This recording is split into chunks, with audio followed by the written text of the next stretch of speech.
August 1944. General Dwight Eisenhower was fighting two wars, and the one threatening to destroy him had no front line. German forces were retreating across France. By every military measure, the Allies were winning. But inside coalition headquarters, a second conflict was building, quieter than artillery, and potentially more dangerous. Charles de Gaulle, leader of the Free French, had decided that liberation was not simply a military event. It was a political one, and he intended to control it. De Gaulle's demands were not small. He wanted immediate Allied recognition of the Free French as France's legitimate provisional government. He insisted that French forces, not American, not British, be seen at the center of every liberation. He demanded authority over Allied operations conducted on French soil, and he was prepared to fracture the coalition to get it. Eisenhower could not afford a political explosion while German divisions still occupied Paris. But he also could not let a French general dictate the strategy of the largest military coalition in modern history. He needed leverage that didn't require a press conference, a diplomatic cable, or a public humiliation. He needed someone whose presence alone communicated what arguments never could. He needed George Patton. The liberation of France was never supposed to be this complicated. In Allied planning rooms, France was a corridor, a route to Germany, a landmass to be crossed. But France was not empty. It was a nation emerging from 4 years of occupation, raw with resentment, fractured by ideology, and alive with competing claims to post-war power. Every city liberated was also a political prize. Every flag raised was a statement about who would govern what came next. De Gaulle had fought for that future from exile. He had built the Free French from almost nothing, sustained by force of will and the sheer refusal to accept that France had surrendered. He claimed to represent France's legitimate authority, not the Vichy collaborators, not the communists in the resistance networks, not the rival generals who had their own ambitions and their own supporters inside the country. But his claim was contested everywhere it mattered.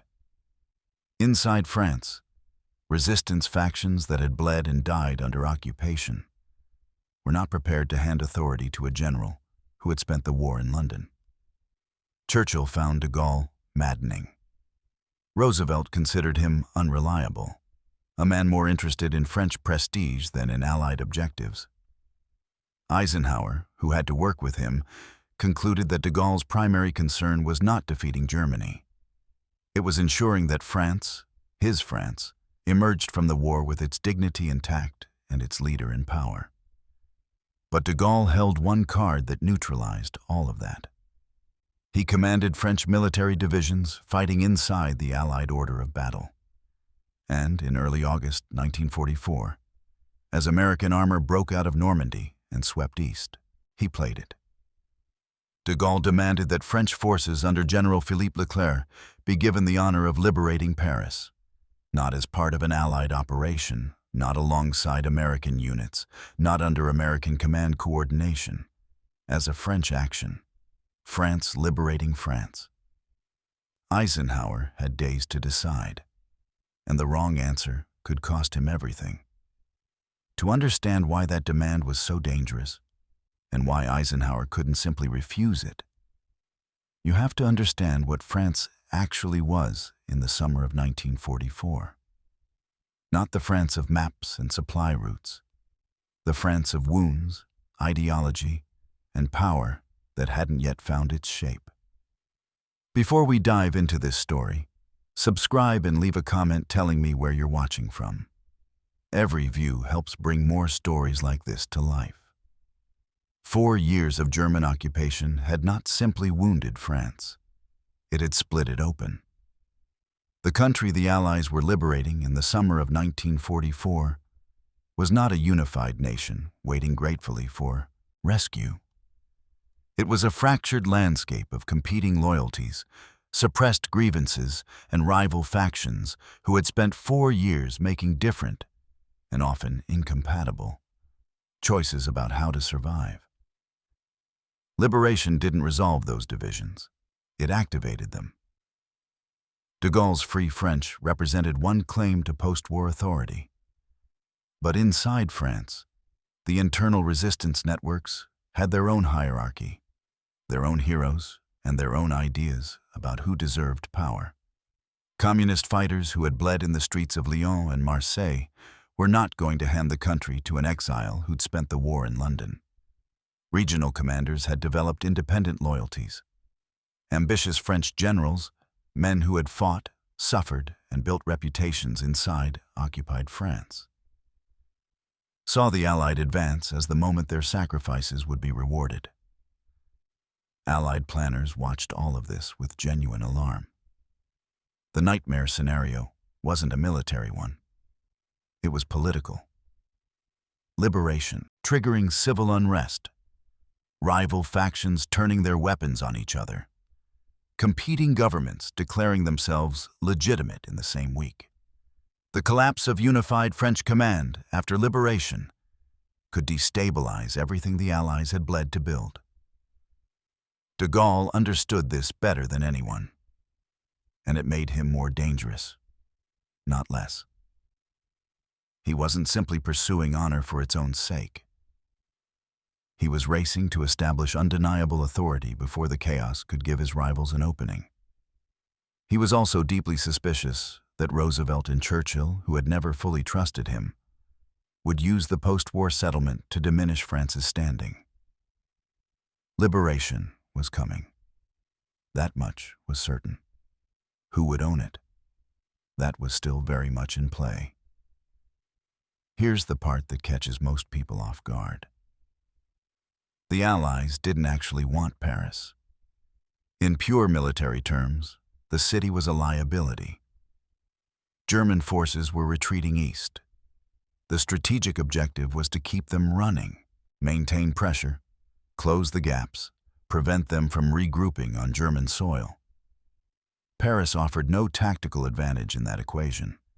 It sat off the primary Allied axis of advance. Liberating it meant diverting forces, slowing momentum, and inheriting an impossible logistical problem. Feeding over 2 million civilians on supply lines already stretched dangerously thin. Allied planning documents from early August make the calculus clear. The preference was to bypass Paris entirely, isolate it, let it wither, and keep driving toward the Rhine. Let Paris fall later, when it mattered less and cost less. But wars don't stay inside planning documents. On August 19th, resistance fighters inside Paris launched an uprising against German occupation forces. Barricades went up.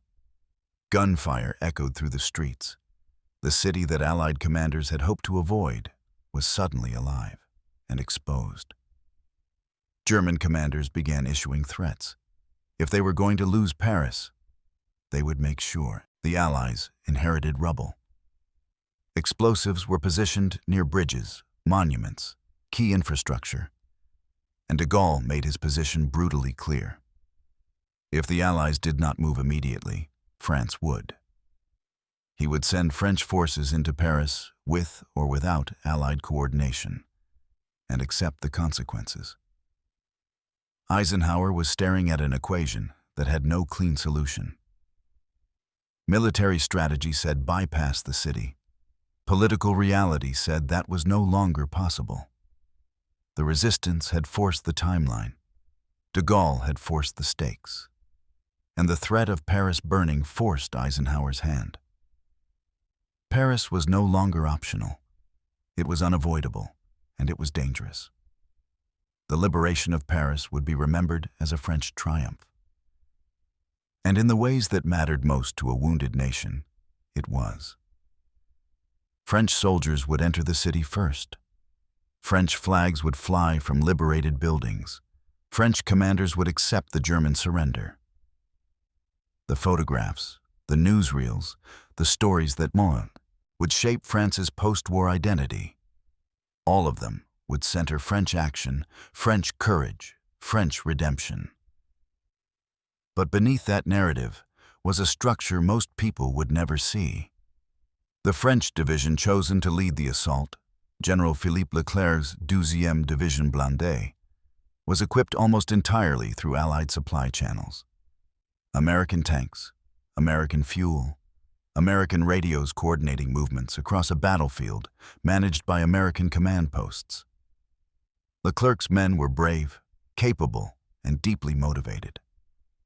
But they were also operating inside an infrastructure they didn't control. Allied logistics determined which roads could be used.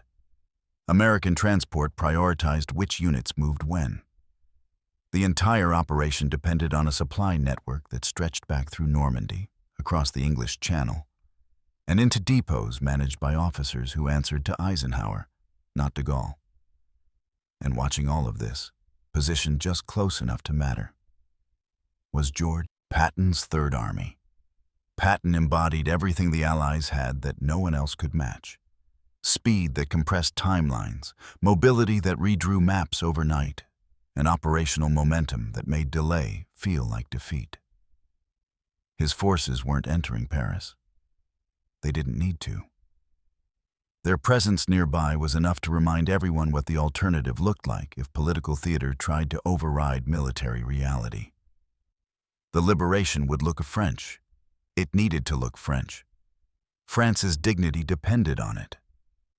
But the machinery keeping that dignity alive, the fuel, the coordination, the logistical scaffolding holding the entire operation together, ran on Allied power. And everyone involved understood that, even if no one said it aloud. Eisenhower had learned something critical about coalition warfare. The most effective power is the kind you never have to explain. He could not publicly overrule de Gaulle without risking a diplomatic rupture that would echo into the post-war settlement. He could not ignore de Gaulle's demands without inviting chaos inside France. But he also could not allow French political ambitions to dictate Allied operations while German forces were still fighting. So Eisenhower did something quieter and far more decisive. He repositioned Patton, not as a headline, not as a threat delivered through diplomatic channels, just as a fact on the ground that everyone in the coalition would have to acknowledge. Patton's Third Army controlled the roads that mattered. His supply priorities determined what moved and when. His formations embodied momentum, the kind that didn't pause for political negotiations or symbolic delays.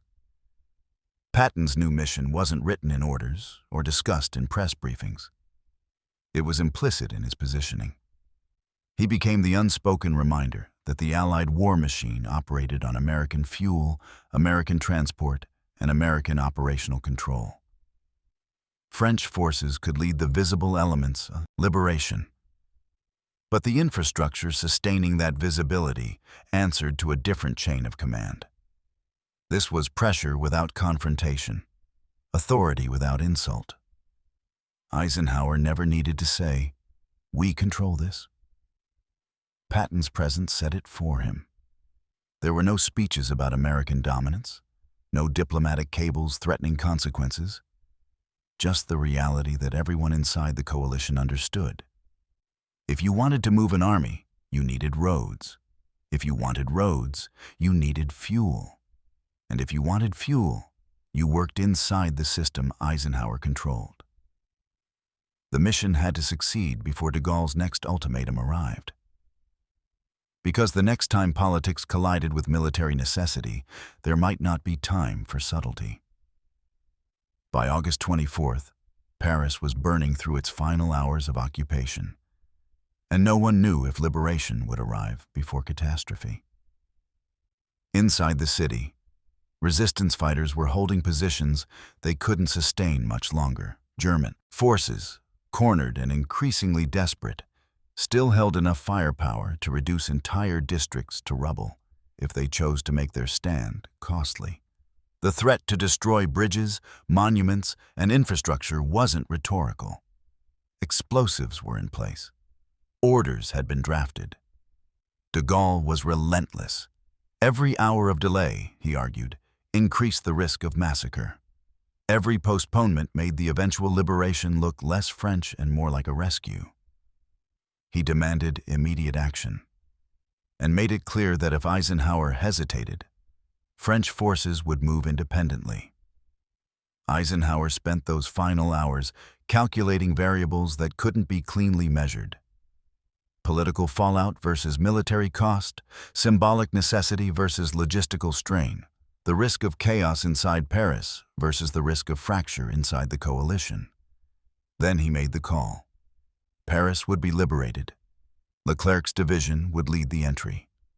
On August 25th, French armor rolled into the city. Crowds erupted. Tears, flags, embraces.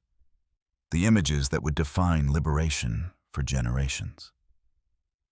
Leclerc accepted the German surrender. De Gaulle walked through the streets as France reborn. But beneath the jubilation, Allied coordination teams were working frantically to prevent the celebration from collapsing into disorder. Supply routes into the city had to be secured immediately. Rival resistance factions had to be kept from turning their weapons on each other. German holdouts still posed threats in pockets across the city. The liberation had succeeded. Paris was free. France had its moment. But the victory felt thinner than the photographs suggested. Fragile, contested, and sustained only by a coordination system that most of the celebrating crowds would never see. Paris was liberated. But the political war was just beginning.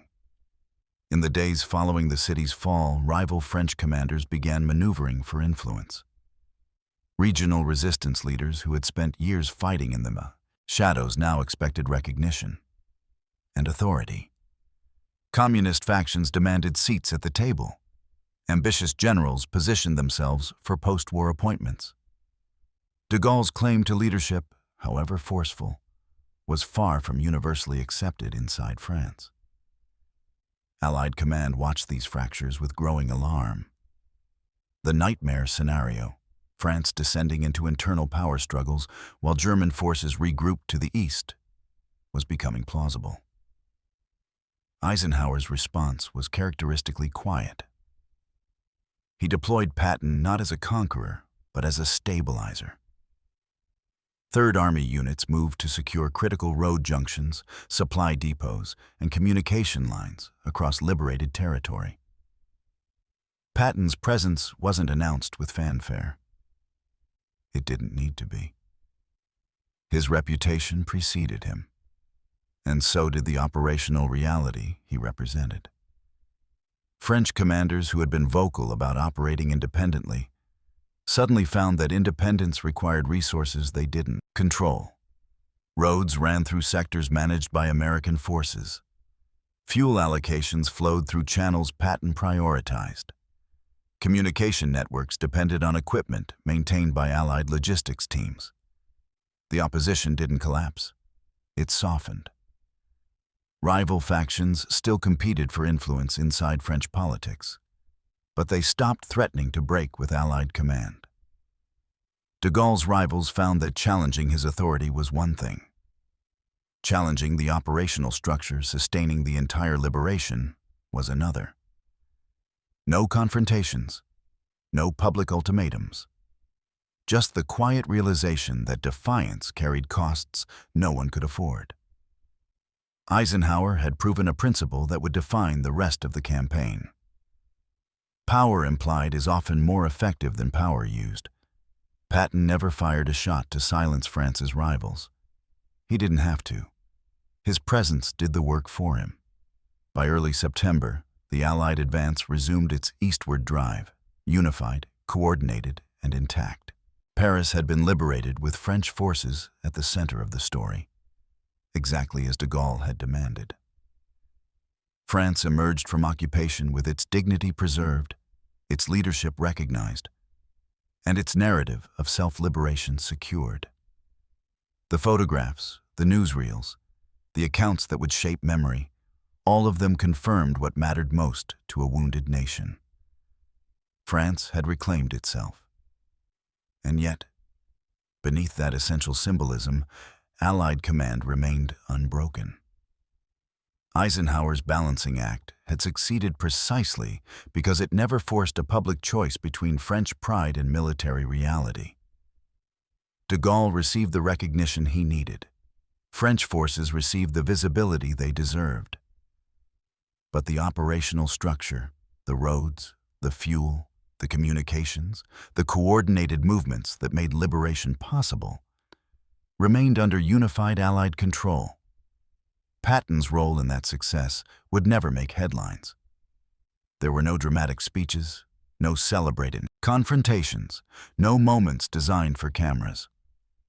His contribution was structural, not symbolic. He had been positioned to remind everyone involved what fracturing the coalition would cost, and that reminder had been enough. The hard truth of coalition warfare is that unity doesn't maintain itself. It requires constant calibration, knowing when to yield on questions of prestige, when to hold firm on questions of command, and when to demonstrate capability without forcing confrontation. Eisenhower had threaded that needle. French honor stood intact. Allied authority remained operational. And the war, the actual war against Germany, continued without the internal rupture that had threatened to tear the coalition apart in August. The momentum that had nearly stalled over Paris now carried the Allies toward the Rhine.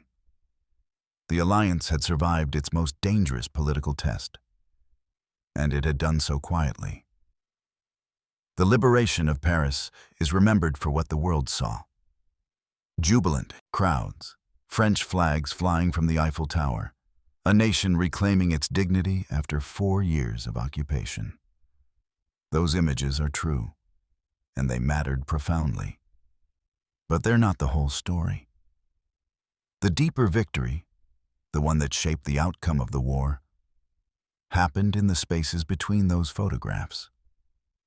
It happened in supply depots, on road networks, and inside command posts where Eisenhower navigated the brutal mathematics of coalition warfare. How to honor allies without surrendering operational control. How to preserve prestige without sacrificing strategy. How to maintain unity when every faction had competing interests and legitimate grievances. Eisenhower understood something most commanders never fully grasp. Wars are not won by battles alone. They're won by alliances that survive long enough to finish what they started. And alliances don't survive on good intentions. They survive on credible strength, the kind that doesn't need to be demonstrated because everyone already understands what it represents. That's where Patton's real contribution becomes clear. He wasn't just a battlefield commander driving armored columns through France. He was a strategic instrument, a living reminder that the Allied war machine operated on coordinated command, unified logistics, and capabilities no single nation could replicate alone. His presence prevented political ambitions from fracturing what thousands had died to build. Paris symbolized freedom. It symbolized France restored, resistance vindicated, occupation ended. But the victory that mattered most was invisible. An alliance held together through its most dangerous political crisis, strong enough to keep moving east, unified enough to finish the war. That's the secret mission Eisenhower gave Patton. Not conquest, not glory, but cohesion. And it worked.